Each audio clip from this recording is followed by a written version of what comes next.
I like to call TikTok the modern day QVC. Hmm. You have sold on QVC in the past, but man, selling on TikTok is like selling on steroids. It's completely different. It's less about search and more about discovery. Customers on TikTok, they're looking for viral products. They're looking for viral colors that they cannot find on Amazon or their average retail stores.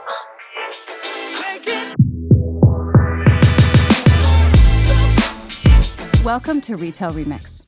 For years, the holy grail for DTC brands was cutting out the middleman and scaling online. But as the digital landscape has become more crowded and expensive, there's been a massive pivot. The new frontier isn't about being digital first, it's about being omni-channel ready. Today's guest is someone who has mastered that transition with clinical precision. Arslan Rabapour is the founder and CEO of AquaSonic, a brand that took the oral care world by storm. Under Arslan's leadership, AquaSonic didn't just stay a digital success story. The brand has now scaled to the shelves of retail giants like Walmart and Target while maintaining its cool factor. And today, Arslan is going to take us behind the scenes of that expansion. Welcome back to Retail Remix. I'm your host, Nicole Silberstein, Editor-in-Chief at Retail Touchpoints, and today we are chatting with Arslan Rabapour, the founder and CEO of Pure Daily Care and AquaSonic. Arslan, thanks for being here. Thank you for having me. So to start, tell us a little about the journey of building these companies and where things stand today. I love a founder story, so give it to us. All right, let's do it. Well, it's been a pretty wild journey. We started the idea of creating an oral care category, felt really outdated in the market at that time. All the players were the legacy players at that time. So same brands, same designs, not much innovation from a consumer standpoint. So we launched AquaSonic initially on Amazon, really focusing on creating a premium product at a more accessible price point, but with much stronger emphasis on design, packaging, and overall experience. I remember when we launched our first electric toothbrush on Amazon was a black toothbrush. Nothing black existed on Amazon. It was everything was white. So we launched our AquaSonic Black series, an electric toothbrush, 4 modes, 8 brush heads, a travel case, and a wireless charger, retailing for $39.95. We really disrupted the market at that time. And what was on the market was legacy brands selling anywhere from $80 to $300. And the price point wasn't accessible to everyone. Everybody was used to their manual toothbrush. So we disrupted the market, and we convert a lot of the manual toothbrush users into getting them to use electric toothbrush and water flossers. Years goes by. Now we are in Walmart, Target, Walgreens, Best Buy, and other retailers that we are having active conversations with. With Pure Daily Care, we launched Pure Daily Care, I would say, sometimes about a year to 2 years before AquaSonic.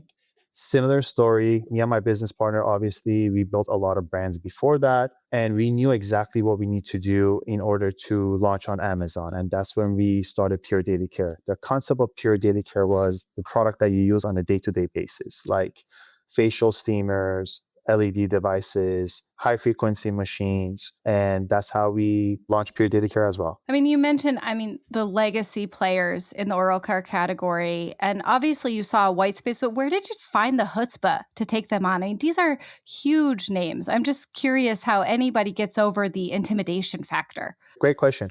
Both me and my business partner were using electric toothbrushes ourselves. And we were always looking for new ideas, how we can add more value to our business, how we can launch more product, and how to literally deliver our purpose to the consumer world. And we saw a huge gap. And when we saw that gap, like, hey, there's only these 2 brands. No one else is playing into this market. Everything is so expensive. And we contacted multiple factories. We tested a lot of products. And we came up with AquaSonic, and we designed this product and the product line specifically for consumers that are more price sensitive. They're looking for more value. They're looking for more, I would say, a lifestyle change. So that's how we decided to launch AquaSonic. Yeah, that's perfect segue, because I wanted to ask you about the element of aesthetics in your brand. Beyond just like a black toothbrush, AquaSonic products are really known for their look. They satin finishes, rose gold accents. How much of your success in breaking through do you attribute to that and to the broader fact that in doing that, you were kind of treating oral care as like a lifestyle or a beauty accessory rather than just a utility? Yeah, I mean, aesthetic played a huge role, probably more people initially realize how important it is. That's when we tapped into that market. Again, as I said, originally, there were only white electric toothbrushes available in the market. So we launched with black, total opposite. Hmm. Then we saw customers are liking colors. That after that, we launched the AquaSonic Vibe series, which multiple colors of rose gold, pink, blue. Those were the original colors. Then we tapped into more vibrant colors. Like right now, one of our best selling electric toothbrushes on TikTok shop is hot pink. Mm. Customers they want to stay away from that traditional colors and tap into more newer colors and newer energy. So that's when we launched newer colors at that time. Hmm. You chose to debut Aquasonic on Amazon as an Amazon native brand. So, meaning you launched there before you even did your own DTC site. I'm curious about why you made that choice and then how you think it's shaped what the business has become. Sure. Amazon gave us a huge advantage early on because it's one of the purest reflections of consumer demand. You get immediate feedback. What works, you double down on this. And what doesn't work, you can tweak it, you can fix it, and go back in the market and grab more audience attention and conversion. And it's very fast paced. In the retail world, so retail, there's months of preparation and discussion and getting ready for a launch, or whether if it's a launching a new product or even doing promos, you have to get ready months in advance. With Amazon, it's instant.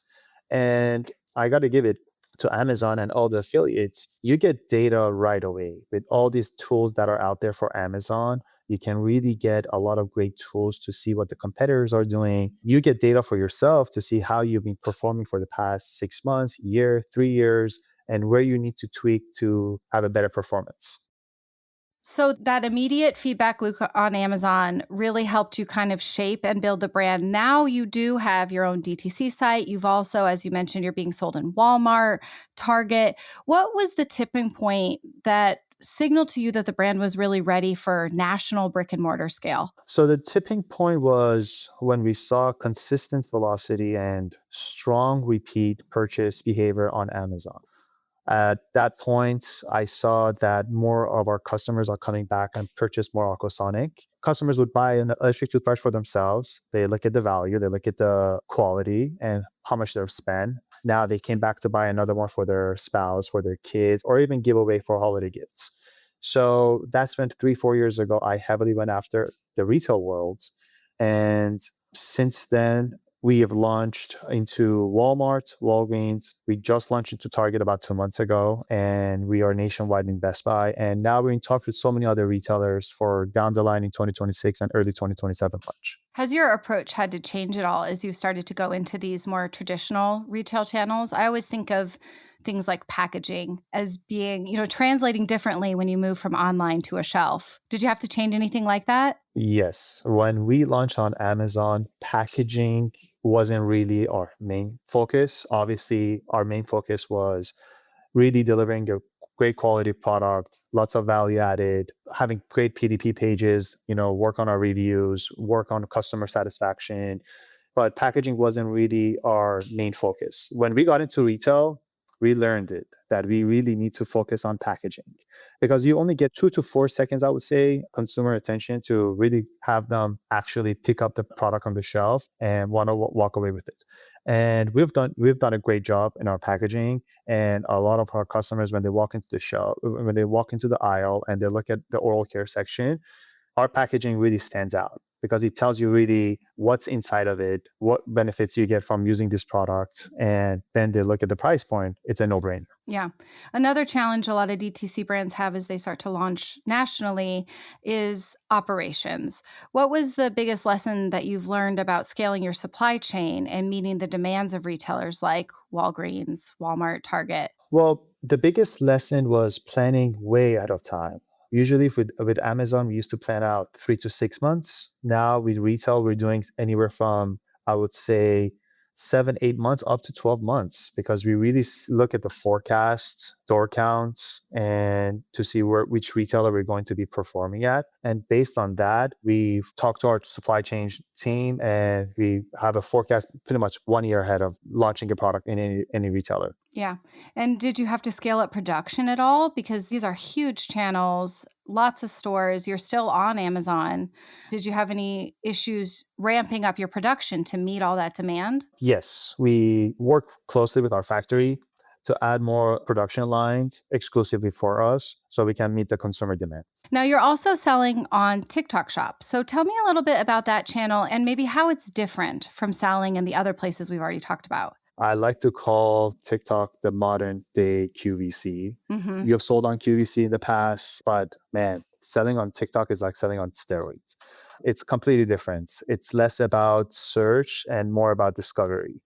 And as I told you, customers on TikTok, they're looking for viral products. They're looking for viral colors that they cannot find on Amazon or their average retail stores. So, how do you nurture that then? How do you on TikTok Shop drive that discovery? Well, we look at engagement, velocity, and creator performance. And that's pretty much what we look at. Were you working with creators before you launched on TikTok Shop? Or was that also a new element of your selling strategy? We were working with creators, but not to this scale. Yeah. Now you really have to work with a lot of creators and give away a lot of samplings and give away a lot of products for customers, for those creators to actually create viral content that can really have a halo impact on the brand. Yeah. Do you measure your success differently across these platforms? Like, for example, I imagine that success on TikTok Shop looks really different from success at Walmart. So how are you looking at those differences and tracking and reacting to them in these different channels? Yeah, success on TikTok and Amazon and retail are completely different. On TikTok, let's just say, again, we look at engagement, velocity, and the creator performance. On Walmart and Target and brick-and-mortar stores, we look at really sell-through, what turns, and a long-term shelf productivity. Mhm. So, do the products that are popular across these different channels differ? Like, I imagine what is really popular on TikTok might be different than what is popular at Walmart. Yeah, certainly. I would say there are two different worlds.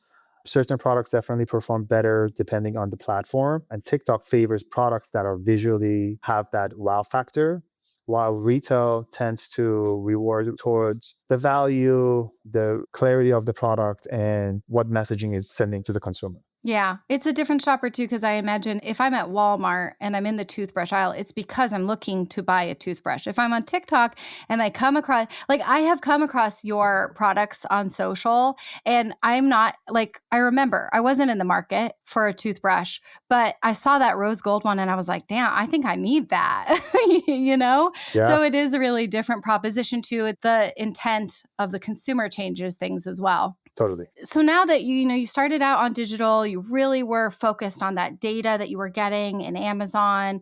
How are you now bridging the gap between the customers who are still discovering you digitally and the shoppers who are finding you now for the first time in a big box retailer? How are you connecting that whole kind of AquaSonic community together? I would say consistency throughout the whole entire line, regardless of where we're selling the products. Whether if it's on TikTok or Walmart, we want to stay consistent to the brand. Whether someone discovers us on TikTok or Walmart, the product, packaging, branding, experience needs to feel aligned.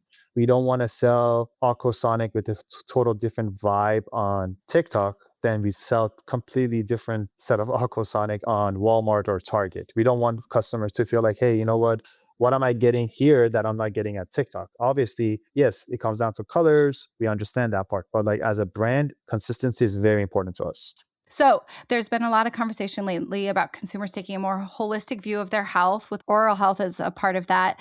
How are you seeing that shift impact how people are shopping for your products and maybe influence where you plan to take the brand next? Yeah, definitely. My wife is a great example of that as well. Consumers are really thinking about health in a much more integrated way, not just one-off products. It's all about a routine system. And we see that behavior throughout a lot of our consumers that are actually come back and buy more Aquasonic products. That's influenced how we think about the brand, not just the oral care, but overall personal wellness, which is part of why we have expanded into adjacent categories. What categories? We are expanding into teeth whitening strips, I would say ultrasonic retainer cleaners, kids. There's so many other products that are in the pipeline that we are expanding for AquaSonic. With the idea being to really be as much of a part of that routine, that wellness routine as possible, I'm imagining. Yes, absolutely. Wait, tell me how your wife illustrates this. Oh man, everything that walks into our house has to be organic, clean, absolute product. Otherwise, she will return them right away. Right. Yeah. I'm on the same page. I'm becoming like that too. After Yeah. I got married, 100%. I'm the same journey. Yep. So what is next then, besides just category expansion for AquaSonic? Where are you looking to take the brand from here? We are really focusing on three things: expanding into more retail, continuing to innovate more products, and expanding into adjacent categories in health and wellness. Long term, the vision is to build a platform of brands that modernize everyday essentials. Outside of just oral care? Outside of just oral care, yes. Very interesting. Okay. So before we let you go, I have a few lighter, more fun questions for you. This first one I've been dying to ask. If you could give any other household product the AquaSonic treatment, which product would it be? Definitely men's grooming. Men's grooming. Men's grooming, yes. You don't feel like there's a couple of other DTC brands that are already in that space, though? They're not good enough. There he is, Yeah. the throwdown. I use a lot of them, so. Yeah, and they're not good enough. Yeah, I use a lot. No, they're not good enough. My mind went to things like toasters. Or just the other day, I was looking for like a really good, just nice, small, good-looking coffee machine. I could not find one. Just some ideas. Yeah, If interesting. you really want to go far afield from the bathroom. Well, the second one would be definitely kids category because I have 3 kids. So I see a lot of flaws. I see a lot of huge opportunity and gaps. So that would be my second choice. Yeah. So now, do you actually brush for the full 2 minutes every single day? Or do you ever cheat the sensor? Be honest. Okay. When I'm brushing with my son, definitely 2 minutes because I want to teach him that. When he's not around, definitely I cheat. But when I use my water flosser, I do the 2 minutes 100%. Yes. You know what's so funny is I do cheat my toothbrush, but I also, my water flosser all the way through. I wait until there's no more water. Yeah. 100%. Yeah. I wonder what it is that makes us so much more loyal to our flossers. Yeah. So if you had to pick one, would you choose prime eye-level placement in a massive retail chain or a viral sold-out moment on TikTok Shop? Oof. The retail scale. It's more sustainable in the long term. Yeah, that makes sense. The viral moment on TikTok, I imagine, is really exciting, but maybe not enduring in the way it would be. It's not consistent. No. Yeah. What is one book or movie that every founder should experience? I'm an early riser myself, so I would say the 5 a.m. Clock. Oh, don't say that to great me. book. I've I read it keep 5 hearing times. about that. I don't want to wake up. So you wake up at 5 a.m. then? Every day. But was that like natural for you? Like, were you always a morning person or did you have to work toward it? No. I was always a morning person, but obviously it's very hard. It's not easy. But after reading that book, I'm like, for sure, you got to wake up at 5, start your day, start your meditation. I go to the gym a couple times a week and it's life-changing. So then the flip side of that though is then what time do you go to bed? 10 o'clock. Oh, that's not as early as I thought. I would be passed out by 8. Well, my wife's Netflix shows definitely keeps me up. Yeah.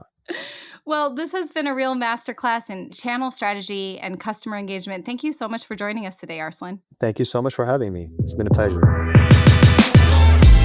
And as always, thanks to all of you for joining us. This is actually my last episode as the host of Retail Remix. I am handing over the reins to Kate Robertson, who was a guest on the podcast earlier this year, so her voice will be familiar. And you probably also know her from her previous work at Retail Touchpoint's sister publication, Shop Eat Surf Outdoor. You are in good hands with Kate, and I look forward to now joining your ranks as a loyal listener.